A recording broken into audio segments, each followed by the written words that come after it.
사순절 묵상 네 번째. 우리의 시선을 하나님께로. 마태복음 4장 10절 11절 말씀. 이에 예수께서 말씀하시되 사탄아 물러가라. 기록되었으되 주 너의 하나님께 경배하고 다만 그를 섬기라 하였느니라. 이에 마귀는 예수를 떠나고 천사들이 나와서 수종드니라. 세례를 받으신 예수님은 성령에 이끌린 사역을 시작하십니다. 성령에 이끌린 구세주의 삶, 과연 어떻게 되어야 할까요? 우리의 생각으로는 곧바로 하나님의 아들다운 능력이 나타나고 그에 걸맞게 사람들의 열광과 지지를 받아야 할 것 같습니다. 하지만 성령은 전혀 다른 곳으로 이끄십니다. 광야에서 40일간 홀로 금식하게 합니다. 하루하루 금식하는 동안 예수님의 상황은 어떠했을까요? 낮에는 뜨겁고 밤에는 추운 척박한 광야에서 처음에는 견딜만 했을지 모릅니다. 하지만 시간이 갈수록 육신이 약해지면서 나중에는 고통이 극심했을 것입니다. 몸뿐 아니라 정신력까지 허물어지는 그 순간에 마귀가 나타나 예수님께 속삭입니다. 배고픈 이에게 돌들로 빵이 되게 하라고 솔깃한 제안을 합니다. 거절당하자 성전 꼭대기에 예수님을 세운 뒤 뛰어내리면 천사들이 보호할 것이라고 제안합니다.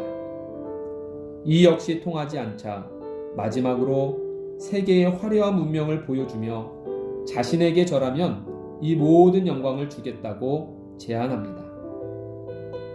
예수님은 기진맥진한 상태였지만 달콤한 제안 뒤에 숨은 마귀의 흑심을 알아채셨습니다. 그래서 첫 번째 유혹에는 하나님의 말씀으로 살라 하시고 두 번째 유혹에는 주 너의 하나님을 시험하지 말라 하시며 세 번째 유혹에는 주 너의 하나님께 경배하고 다만 그를 섬기라 하며 물리치셨습니다. 예수님이 마귀에게 외친 이 세 가지 말씀을 우리는 그동안 별개의 말씀으로 봤습니다. 하지만 잘 보면 이 세 말씀에는 중요한 공통점이 있습니다. 바로 하나님께 집중했다는 것입니다. 예수님은 끔찍한 굶주림 속에서도 먹을 것보다 먼저 하나님의 말씀에 집중했고 세상의 영화 대신 하나님의 뜻에 집중했습니다. 그리고 마지막에는 하나님만이 우리의 경배 받기에 합당한 분임을 선언하셨습니다.